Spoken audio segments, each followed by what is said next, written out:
Astaghfirullah. Assalamualaikum warahmatullahi wabarakatuh.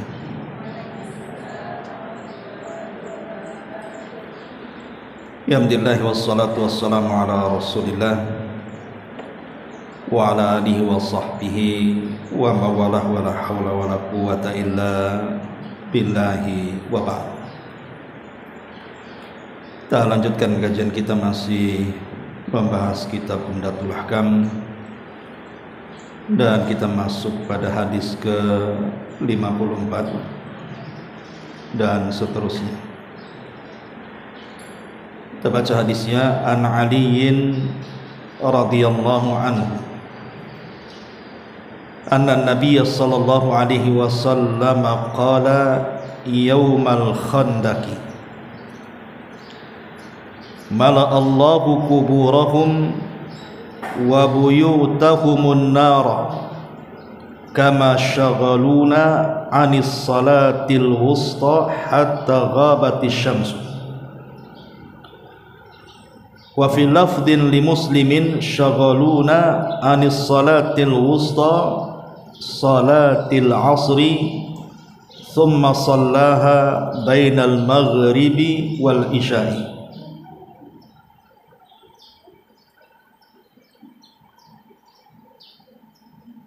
Dari Ali radhiyallahu anhu, Nabi sallallahu alaihi wasallam bersabda ketika hari terjadinya perang Khandaq, perang Ahzab, kata Nabi SAW, semoga Allah memenuhi kuburan-kuburan mereka dan rumah-rumah mereka dengan api, sebagaimana mereka telah menyibukkan kami dari solat wusta sehingga matahari terbenam. Dalam lafaz Muslim, mereka menyibukkan dari solat wusta, maksudnya solat asar. Kemudian Rasul salat asar di antara maghrib dan isya. Walahu an Abdullah ibn Mas'ud qala, dan juga dari sahabat Abdullah ibn Mas'ud radhiyallahu anhu, dia mengatakan, habasal musyrikuna Rasulullah sallallahu alaihi wasallam 'anil asri hatta ihmarrati syamsu aw isfarrat. Orang-orang musyrik telah menahan Nabi sallallahu alaihi wasallam dari salat asar sehingga matahari memerah atau menguning. Faqala Rasulullah sallallahu alaihi wasallam, syaghaluna anis salatil wusta salatil asri. Mereka telah menyibukkan kami dari salat wusta, yaitu salat asar. Mala Allahu ajwafahum wa kuburahum nar. Semoga Allah subhanahu wa ta'ala memenuhi mulut-mulut dan kubur-kubur mereka dengan api. Aw hasyallahu ajwafahum wa kuburahum nar, atau Allah mengisi rongga-rongga mulut mereka atau kuburan-kuburan mereka dengan api.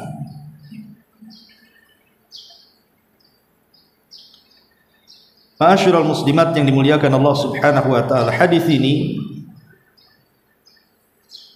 menjelaskan kepada kita tentang satu salat yang merupakan barometer dari semua salat 5 waktu yang diperintahkan kepada kita. Apa itu salat wusta? Dan salat wusta ini diisyaratkan di dalam Al-Qur'anul Karim, di mana Allah Subhanahu wa taala berfirman, hafizu 'alas salawati was salatil wusta. Jagalah oleh kalian 5 waktu salat itu, terutama salat wusta.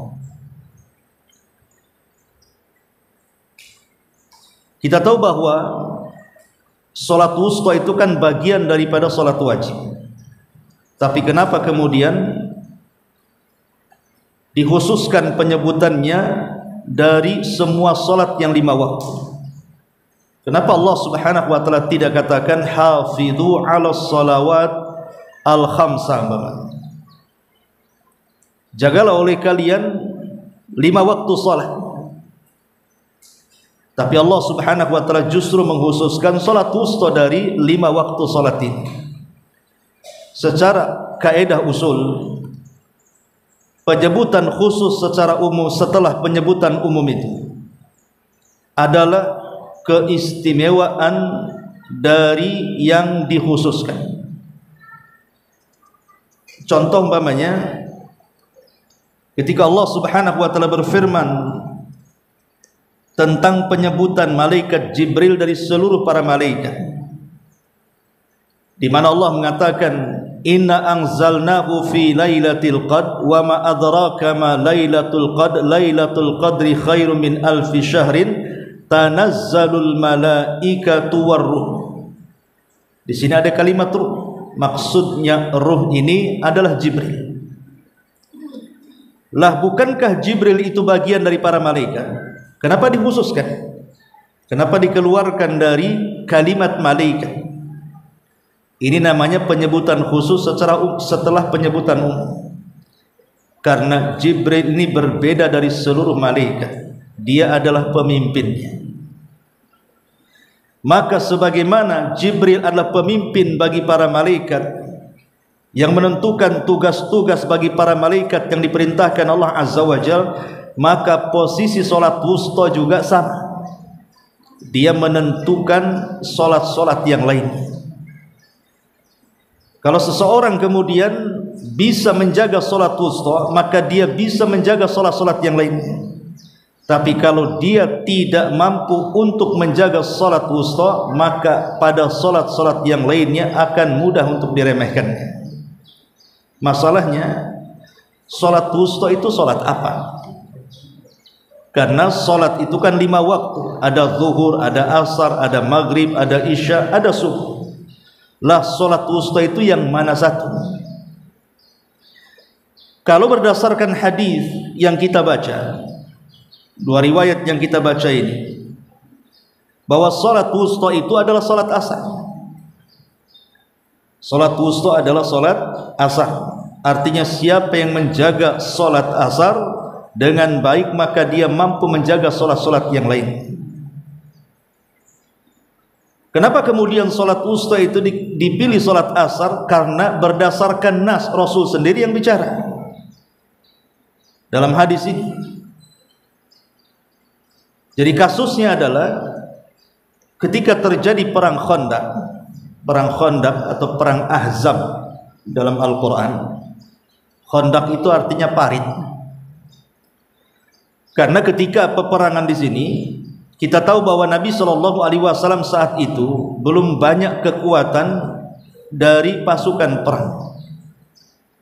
Sementara kemudian musuhnya itu mereka adalah orang-orang kafir Quraisy yang bersekutu dengan orang-orang Yahudi yang ada di Madinah. Belum lagi orang-orang munafik dari dalam. Sementara kemudian peperangan ini terjadi di kota Madinah, tidak di luar Madinah. Biasakan Rasul kalau perang di luar Madinah. Ini kejadiannya di kota Madinah, karena posisinya Rasul bukan menyerang tapi diserang. Lah Nabi Shallallahu Alaihi Wasallam tentu tahu kemaslahatan penduduk Madinah.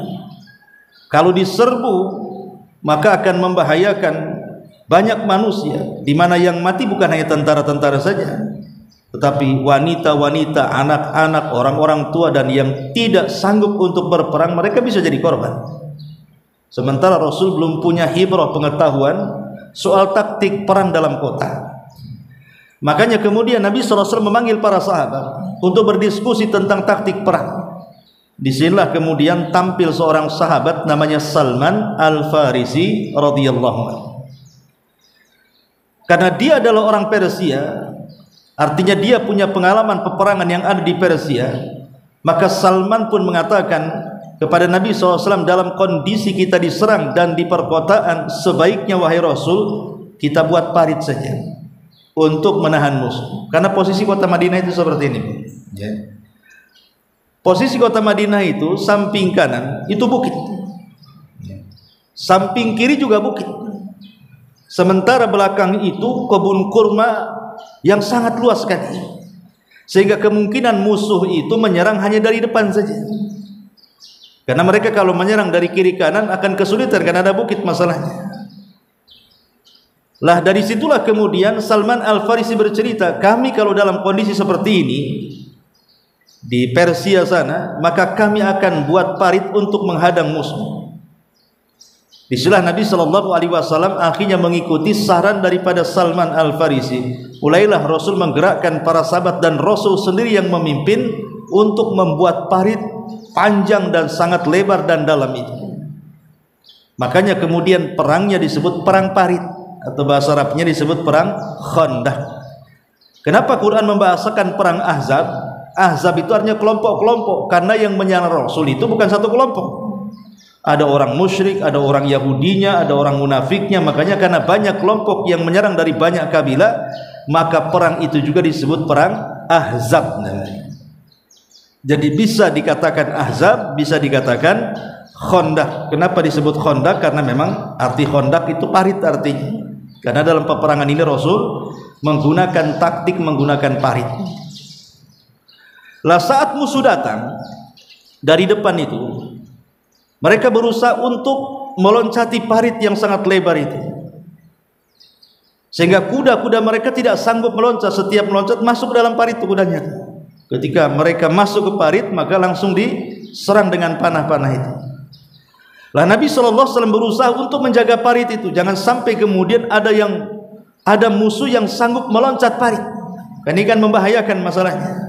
Makanya sebelum musuh-musuh itu loncat ke luar parit dan masuk ke kota Madinah, maka Nabi SAW menjaga di depan parit tersebut dengan melempari anak panah, tombak dan yang semacamnya, supaya jangan sampai mereka masuk. Lah ketika kemudian lewat waktu asar, musuh tidak berhenti, terus saja mereka meloncat parit, sehingga Nabi SAW terus menyerang. Tidak mungkin dalam kondisi seperti Nabi SAW hentikan para sahabat kemudian melaksanakan sholat asar, kan begitu. Maka ini akan berikan kesempatan musuh masuk. Makanya kemudian Rasul tetap bertahan. Rupanya waktu terus berjalan sampai matahari pun memerah, menguning, akhirnya tenggelam. Ketika terbenam matahari itu, Rasul dan para sahabat belum sholat asar nih. Sementara waktu asar sudah habis, karena sudah masuk waktu maghrib. Artinya Rasul pun kalau sholat berarti sholat di luar waktu tuh. Lah dalam kondisi seperti ini kan tidak mungkin asar dengan maghrib dijama', karena yang boleh dijama' itu zuhur dengan asar atau maghrib dengan isya, kan gitu ya. Sementara posisinya ini asar dengan maghrib. Akhirnya kemudian Nabi SAW pun ketika penyerangan sudah mereda, maka Rasul pun sholat bersama para sahabatnya, sholat asar di luar waktunya. Di luar waktu maksudnya setelah antara maghrib dan isya. Nah, itu Rasul asar, baru kemudian maghrib, kemudian menjelang isya Rasul pun sholat isya. Berarti Rasul sholat asar di waktu maghrib. Lah para ulama mengatakan hukum melaksanakan sholat di luar waktu itu pada dasarnya kan tidak sah. Karena Nabi SAW sendiri yang mengatakan kan gitu. Tetapi dalam tempo-tempo tertentu saat darurat, maka dibolehkan. Jadi saat darurat itu dibolehkan seseorang sholat di luar waktunya yang tidak ada hubung kait dengan jama' ya. Kalau dengan jama' sudah jelas boleh kan gitu ya. Zuhur ada ada kesibukan apa, akhirnya dijama' dengan asar umpamanya. Tetapi kondisi ini kan tidak bisa dijama', sehingga mengeluarkan waktu sholat asar di waktu maghrib. Dan ulama mengatakan hukumnya boleh berdasarkan hadis Nabi SAW di sini, bahwa Rasul pernah sholat asar di waktu maghrib karena dalam kondisi darurat. Dan ini pun pernah terjadi kepada siapa? Sahabat ya. Jadi ada sahabat Nabi SAW namanya Anas ibn Malik radhiyallahu anhu. Anas ibn Malik radhiyallahu anhu. Anas ini pembantu Nabi SAW selama 10 tahun sampai wafatnya Rasul. Dia tetap menjadi pembantu Nabi. Makanya wajar kalau Anas ibn Malik itu menjadi satu-satunya sahabat dari 3 sahabat Ansor yang banyak meriwayatkan hadis Nabi sallallahu alaihi wasallam setelah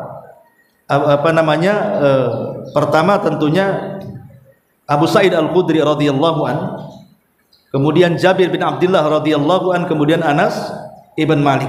Itu 3 sahabat Ansor. Di sana ada Abu Hurairah kan itu. Tentang kisah Anas bin Malik radhiyallahu an adalah sepeninggal Nabi sallallahu alaihi wasallam dan sepeninggal Abu Bakar Siddiq radhiyallahu an, ketika khalifah dipimpin oleh Umar bin Khattab radhiyallahu an, Umar ini kan mengirim pasukan besar untuk membebaskan Persia. Lah di antara salah satu kota bawahan Persia itu namanya Tustar. Jadi ada satu kota namanya Tustar, itu masih bawahan Persia.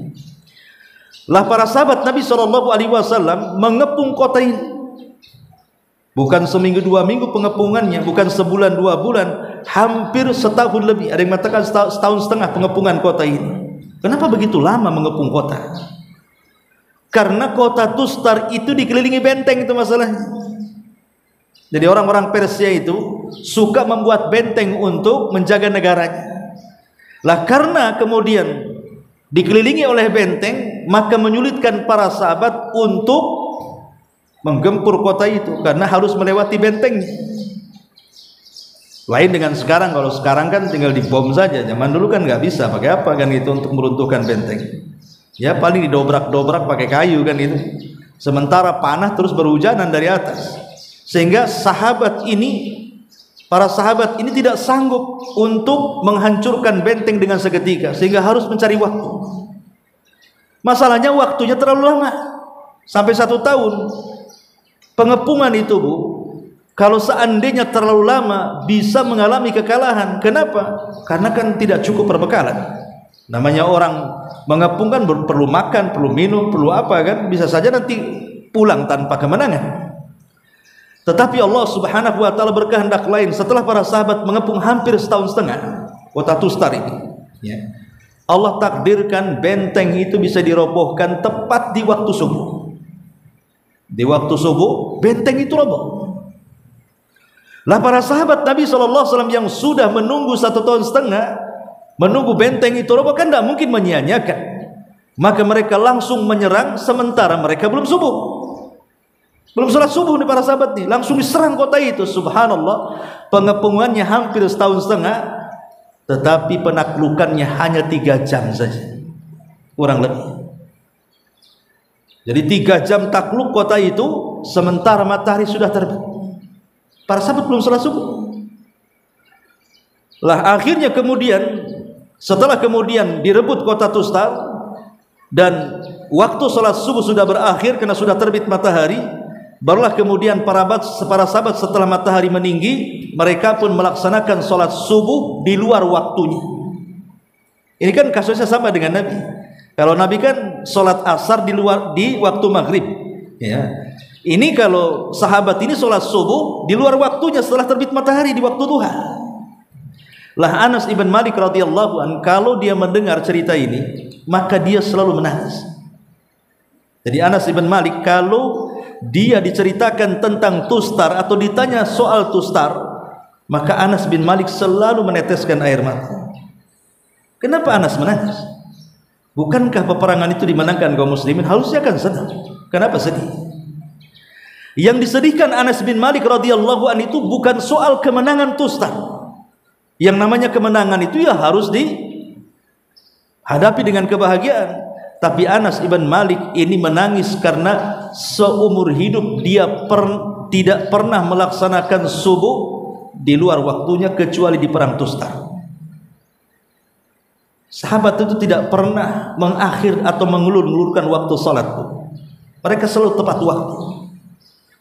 Jadi Anas bin Malik sedih karena biasa mereka melaksanakan salat subuh tepat waktu, tetapi dalam perang Tustar 1 kali seumur hidup mereka salat subuh di luar waktunya. Padahal secara hukum fikih boleh-boleh saja, kan ini kan darurat masalahnya. Sebagaimana Nabi SAW juga salat asar di luar waktu, di waktu maghrib, kan secara hukum fikih sah-sah saja.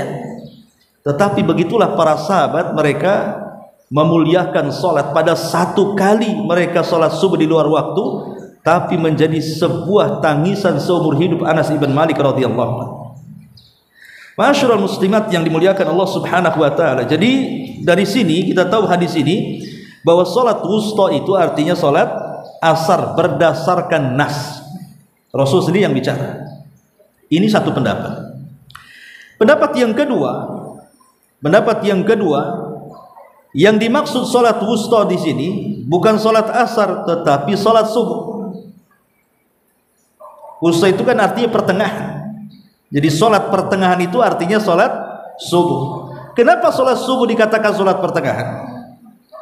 Karena solat subuh itu satu-satunya solat yang tidak ada gandengan untuk menjamak. Tidak bisa isya ditarik ke subuh, tidak bisa pula subuh ditarik ke zuhur. Ya subuh dia.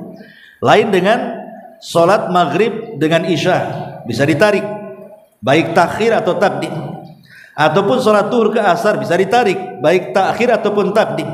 Subuh ini tidak bisa ditarik kemana-mana. Ke sholat malam isya tidak bisa ditarik, ke sholat siang zuhur tidak bisa ditarik juga. Makanya dia tengah-tengah. Inilah ada yang mengatakan bahwa sholat subuh itu adalah sholat tengah-tengah, karena zuhur asar itu sholat siang, maghrib isya itu sholat malam, subuh ini sholat pagi. Jadi dia tengah-tengah antara siang dan malam.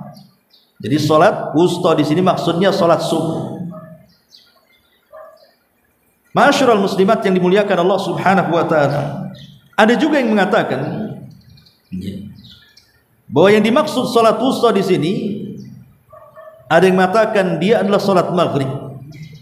Dia adalah solat maghrib karena rakaatnya yang ganjil sendiri.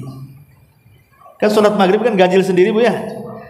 Zuhur 4 rakaat, asar 4 rakaat, kemudian isya 4 rakaat, subuh 2 rakaat, semua genap.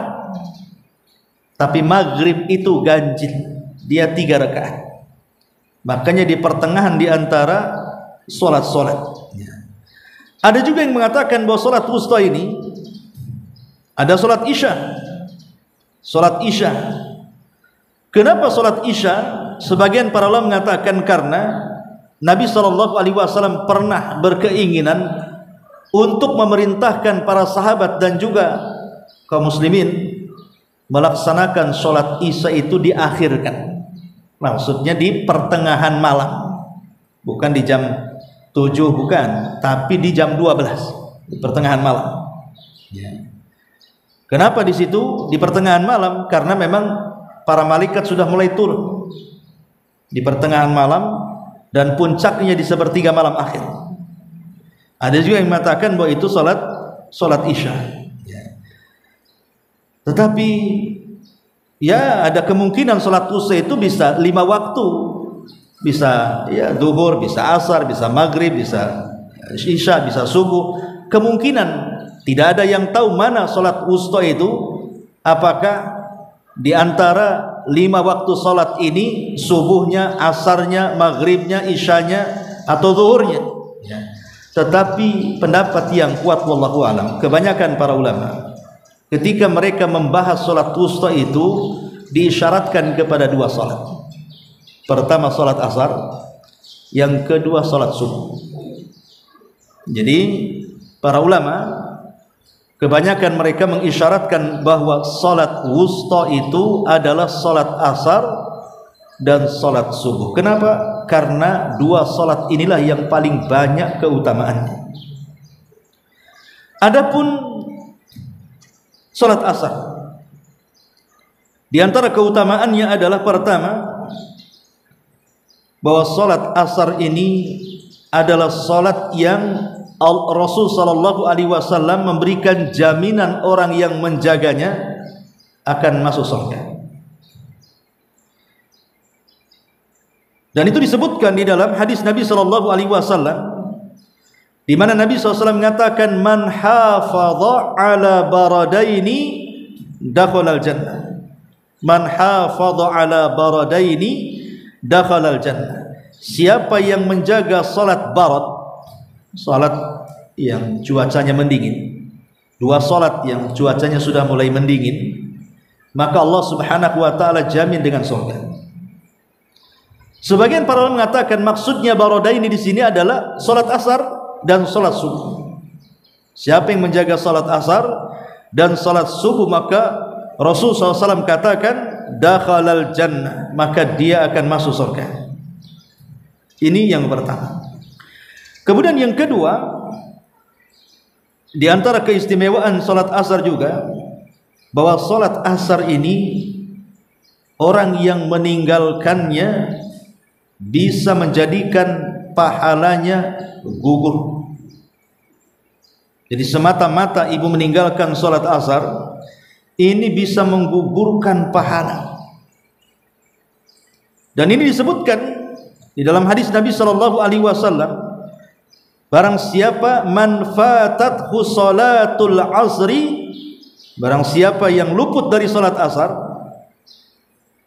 faka'annama man fatathu salatul asri habita amaluhu. Barang siapa yang luput salat asar, maka amalannya akan digugurkan Allah Subhanahu wa taala. Bahkan bukan hanya amalannya, dihilangkan keberkahan harta dan keluarganya. Kata Nabi SAW, faka'annama witru ahlin wa malin, seolah-olah dihilangkan berkah harta dan juga berkah keluarganya. Tidak akan berkah orang-orang yang mereka meninggalkan salat asar. Kemudian juga salat asar lah salat di mana malaikat-malaikat yang akan mencatat amalan kita di malam hari itu turunnya di salat asar. Jadi Allah Subhanahu wa taala mengutus malaikat-malaikat yang akan mencatat. Malaikat pencatat itu kan ada 4. Pertama Raqib, yang kedua Atid, ini 2 yang selalu ada di samping kiri kanan kita. Kemudian yang 2-nya adalah malaikat hafadzah. Wa inna alaikum lahafidhin kiraman katibin, malaikat hafadzah, malaikat yang senantiasa mencatat amalan kita. Dan itu ada 2, ada yang mencatat di siang hari dan ada yang mencatat di malam hari. Lah yang mencatat di malam hari itu kapan turunnya? Di waktu manusia sedang sholat asar. Jadi ketika manusia sedang sholat asar, maka mereka pun mulai mencatat amal kebaikan kita. Di waktu yang sama, malaikat yang mencatat amal kebaikan kita di siang hari, mereka pun naik ke langit. Makanya sholat asar itu dicatat 2 malaikat. Malaikat yang mencatat perbuatan kebaikan kita di siang hari dan malaikat yang mencatat kebaikan kita di malam hari. Karena pertemuannya itu di salat asar. Yang satu naik, yang satu turun. Dan ini sebuah keistimewaan. Kemudian juga Allah Subhanahu wa taala menjadikan sumpah. Jadi salat asar itu Allah jadikan sumpah. Dan tidaklah Allah bersumpah kepada makhluknya kecuali makhluk itu memiliki keistimewaan di hadapan Allah, di mana Allah mengatakan wal asri innal insana lafi khusri. Wal asri sebagian tafsir mengatakan demi waktu asar, walaupun ada ahli tafsir mengatakan maksudnya di sini zaman, masa, tapi ada juga yang mengartikan wal asri di sini maksudnya demi waktu asar. Allah tidak mungkin bersumpah dengan sembarang makhluknya kecuali makhluk itu sangat istimewa. Ma'asyiral muslimat yang dimuliakan Allah Subhanahu wa taala. Kemudian juga kisah Nabi Sulaiman. Jadi Sulaiman itu, Nabi Allah Sulaiman itu kan paling suka tuh dengan kuda. Kuda perang itu paling suka.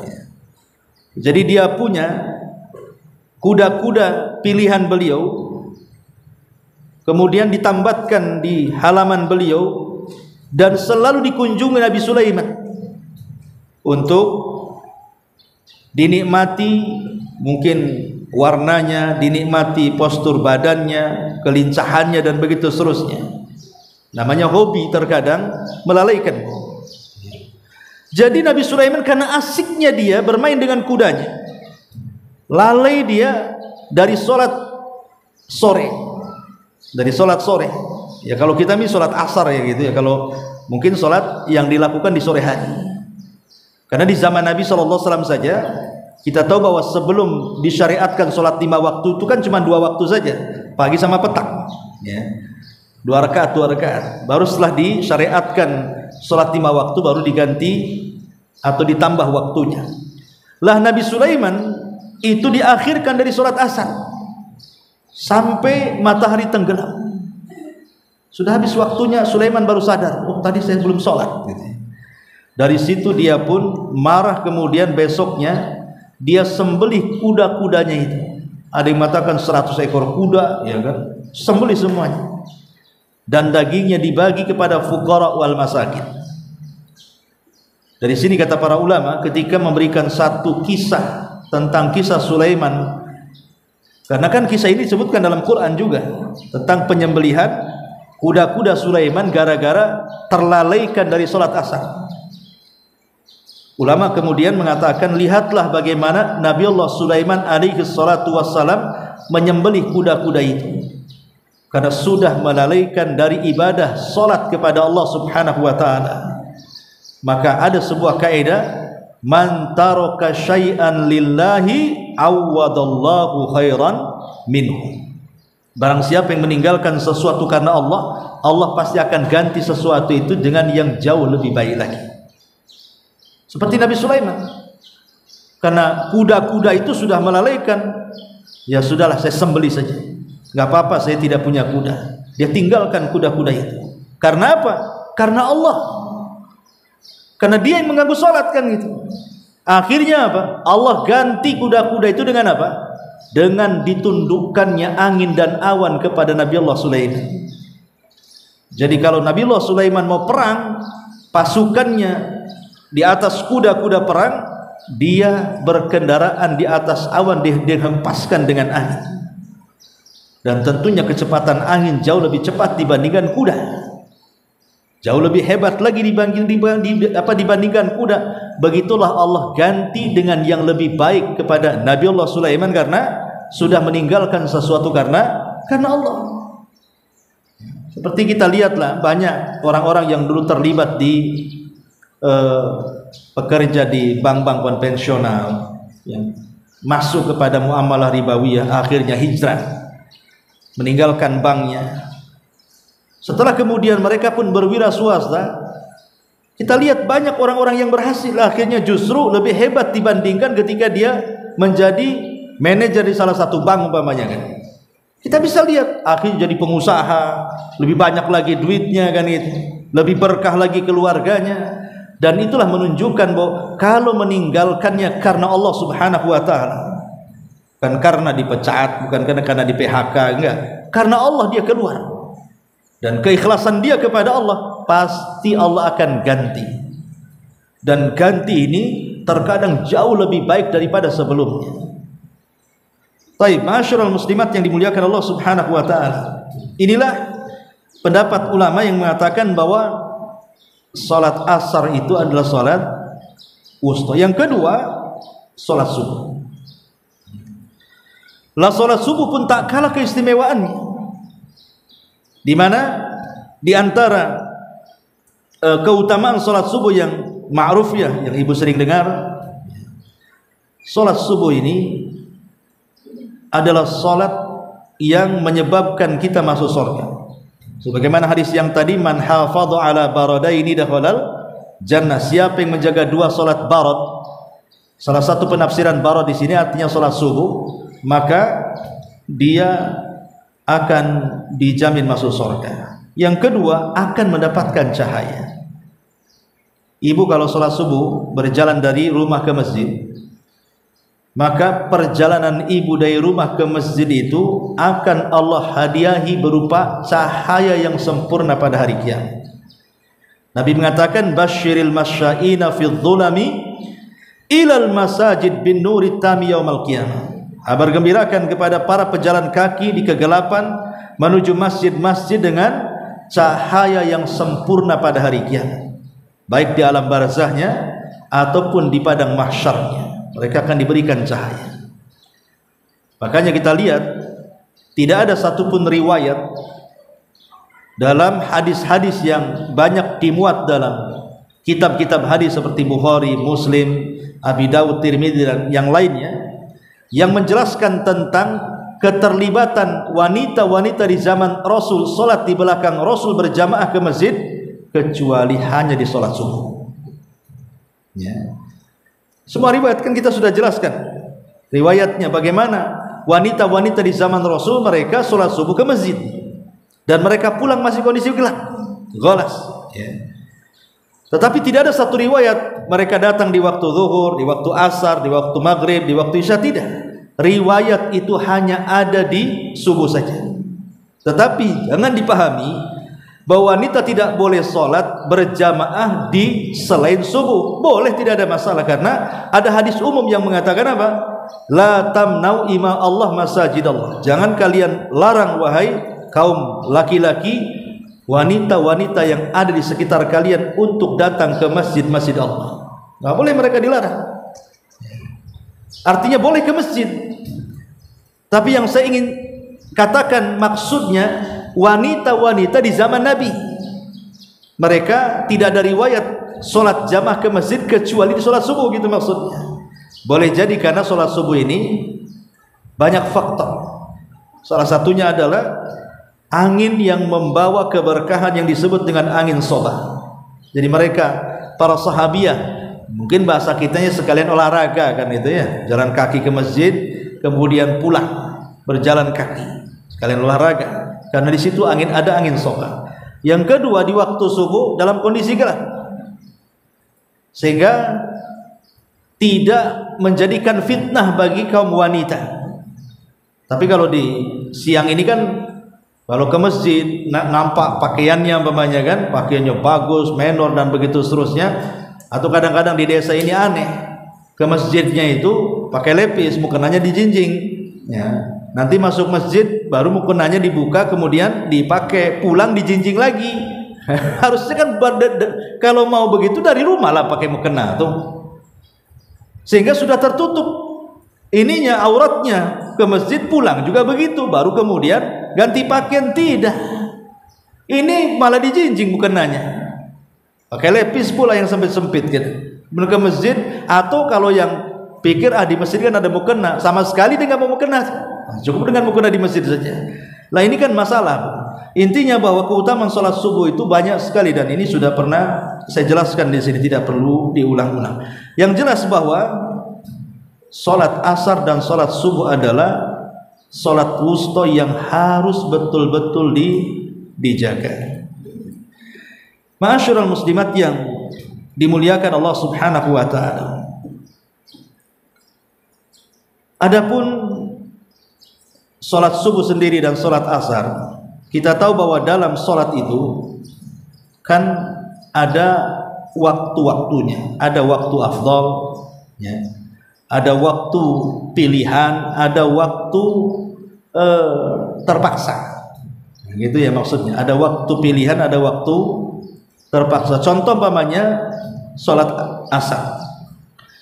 Sholat asar itu kan seutama-utama sholat tentu tepat waktu.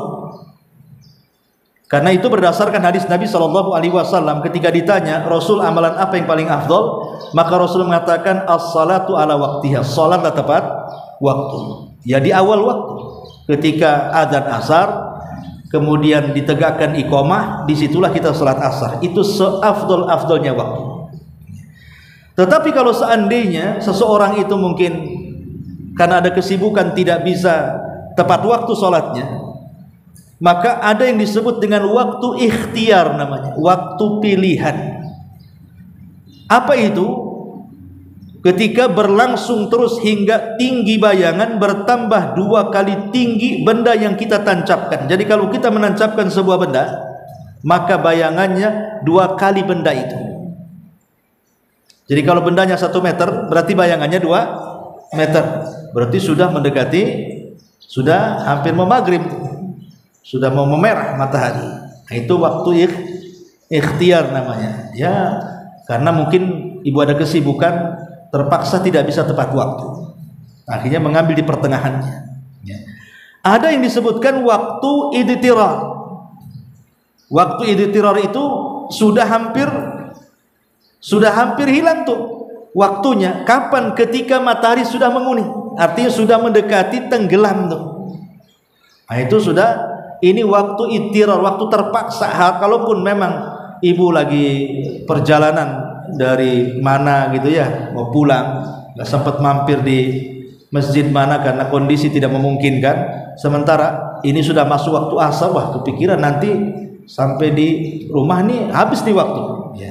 Lah sebelum matahari itu tenggelam dan masih menguning, maka itu masih dibolehkan sholat asar. Kalau sudah menguning masih dibolehkan sholat asar itu. Ini waktu-waktu fadilah, waktu-waktu ikhtiyari dan waktu-waktu idtirar. Tapi kalau sudah matahari terbenam, maka haram melaksanakan sholat asar karena sudah keluar waktunya. Nggak boleh, tidak sah, kecuali dalam kondisi darurat seperti kondisi Nabi saat berperang.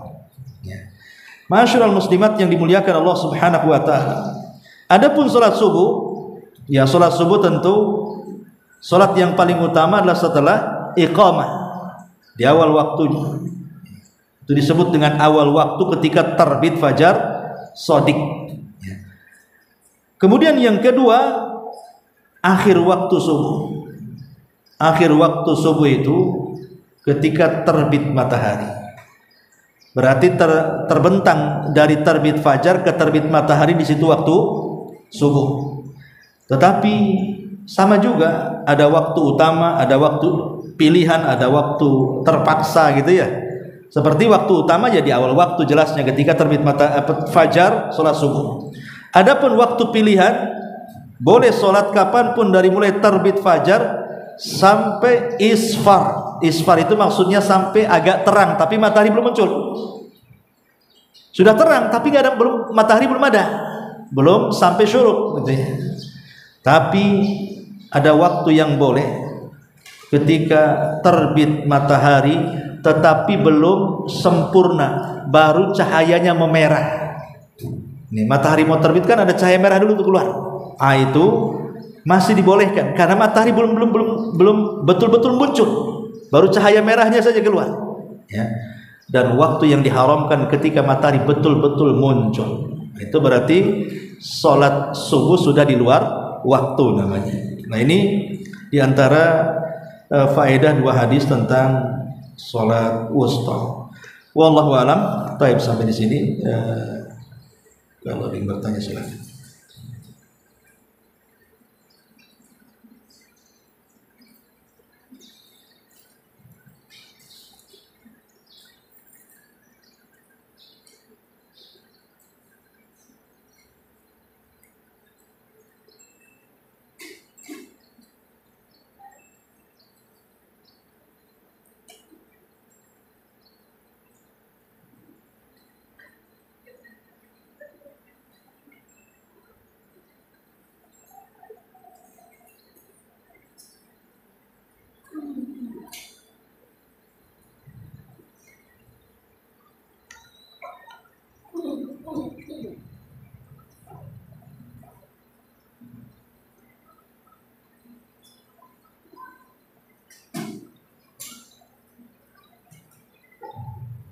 Bismillahirrahmanirrahim. Assalamualaikum warahmatullahi wabarakatuh. Waalaikumsalam.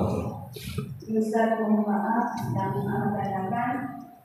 Sebenarnya ini pernah saya dengar sih, kalau misalnya kita ketiduran sampai matahari terbit di Ustaz.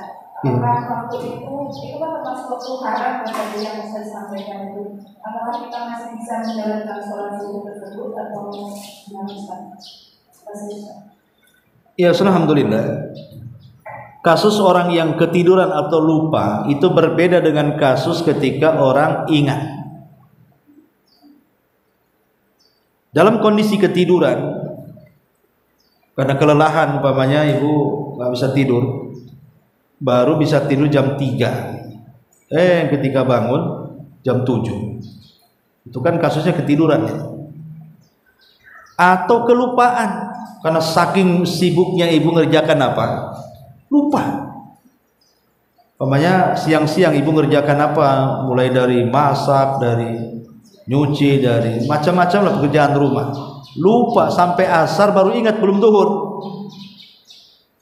Lah ini beda lagi karena ada hadis Nabi SAW mengatakan man nasiya salatan aw nama anha fakafarratuha an yusalliyaha idza dzakaraha. Kata Nabi SAW, barang siapa yang lupa dari salat ataupun tertidur, maka kafarahnya salatlah ketika ingatnya.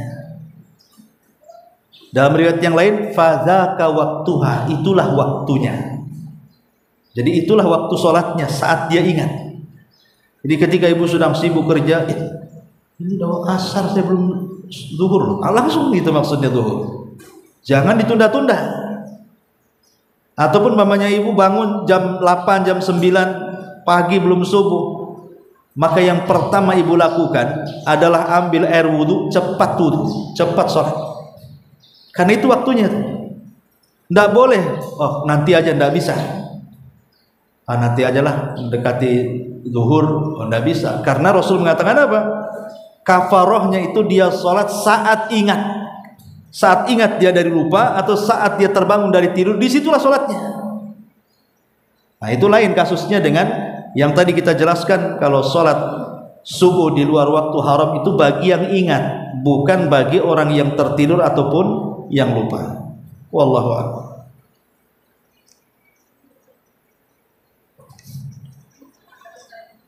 Ya. Tadi kan yang sholat wajib, jika kalau misalnya pas subuh, boleh nggak sekalian juga dengan sholat fajar gitu Ustaz? Boleh. Bagi yang senantiasa tidak meninggalkan sunnah fajar, bagi yang istiqomah melaksanakan sholat fajar, maka dia boleh mengqadhanya di waktu duha. Boleh mengqadha di waktu duha.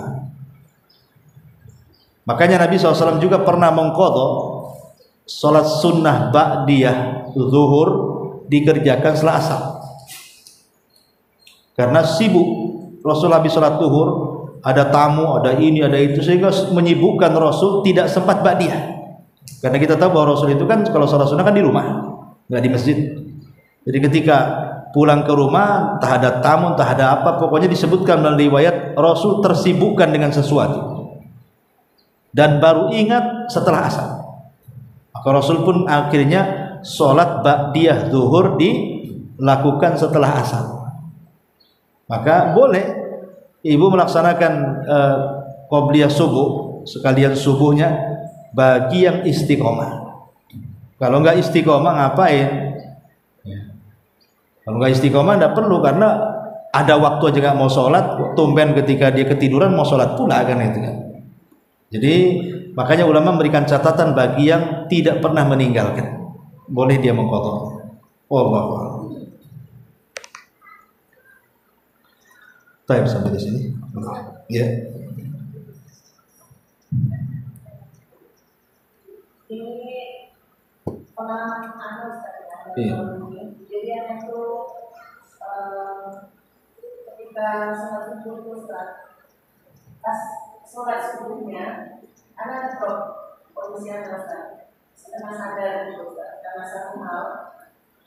Jadi pada saat menurut anak pada saat jam 7 anak itu mencoba untuk menguatkan sholat subuh Ustaz. Mengulang. Mencoba untuk sholat subuh karena anak sadar anak belum sholat gitu loh. Jadi dipaksakan di waktu subuh anak nggak bisa karena kondisinya sedang ngedrop saat itu Ustaz. Jadi ketika jam 7 anak coba sholat, jadi anak setengah sadar gitu Ustaz. Jadi ketika Allah dia terima, tiba-tiba anak tertidur lagi. Anak saat itu kondisi lagi ada salah minum obat ya Ustaz ya, dalam kondisi kosong sehingga kesadaran anak turun saat itu.